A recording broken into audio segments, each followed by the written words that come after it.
anyways, continue further.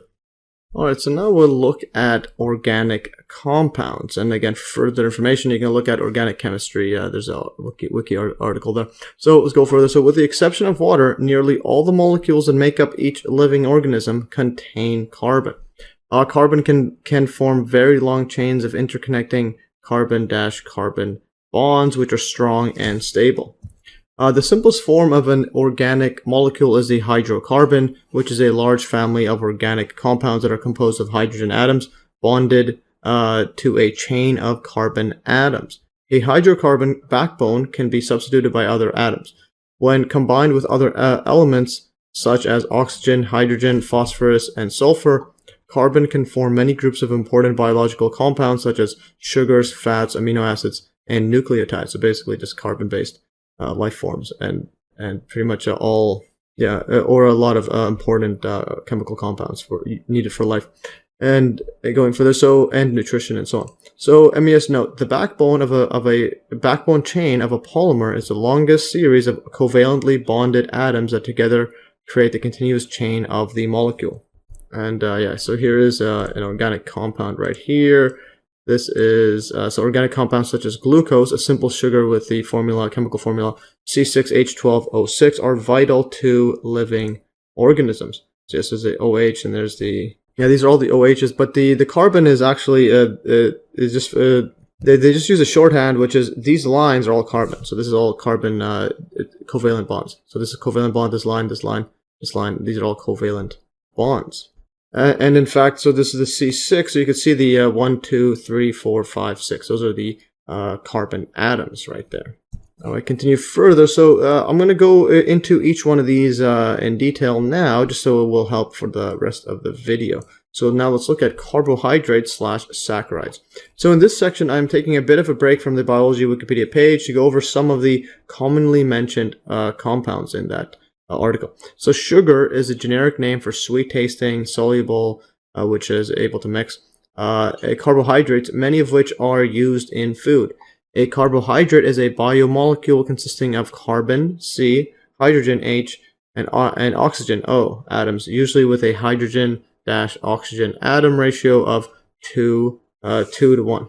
Yeah, so it has more hydrogen than it does the oxygen there.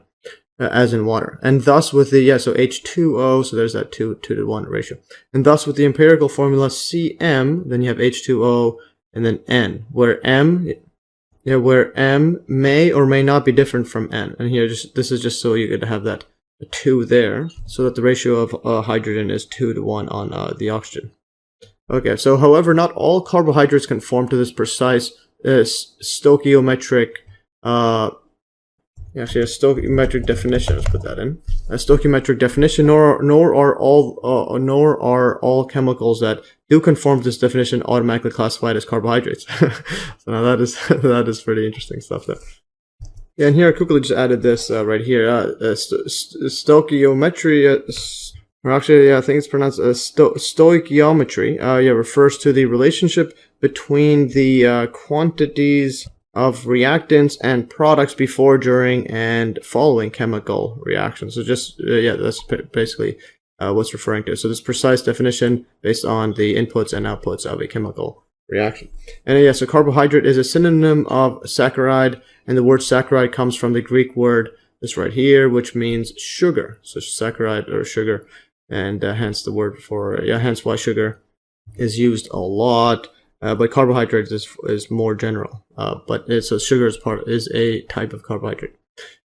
All right, going further. So the empirical formula of a chemical compound is the simplest whole number ratio of atoms present in a compound.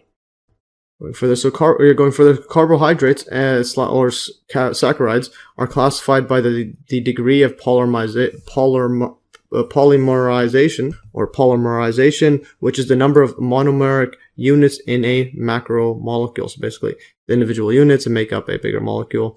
So here's the major dietary carbohydrates. So class degree of polymerization. Sugars is just 1 to 2 degrees of polymerization. So they're just very small carbohydrates. So subgroup monosaccharides, and then disaccharides, and then polyols, glucose, galactose, fructose, etc.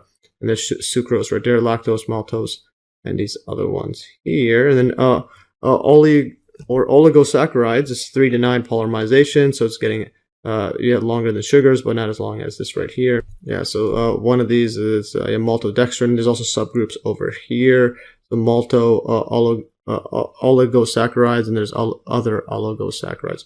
And here's polysaccharides is greater than 9 degree of polymerization, and there's subgroup starch, and then there's non-starch polysaccharides. And here's these types of starches, and so glycogen, cellulose, these are important ones in it as well.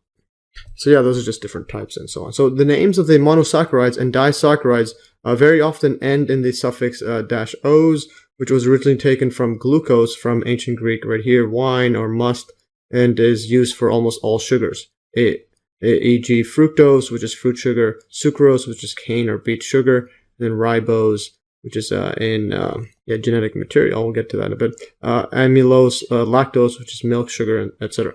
Must, from the Latin, it's a vino mustum. This means young wine is freshly crushed fruit juice, usually grape juice that contains the skin, seeds, and stems of the fruit. That's interesting. So there's must. Grapes being pressed to create must. And yeah, it has a lot of sugar there. So hence the correlation, or the relationship with the word sugar and wine. And more specifically, glucose. So taken from glucose right here. Yes.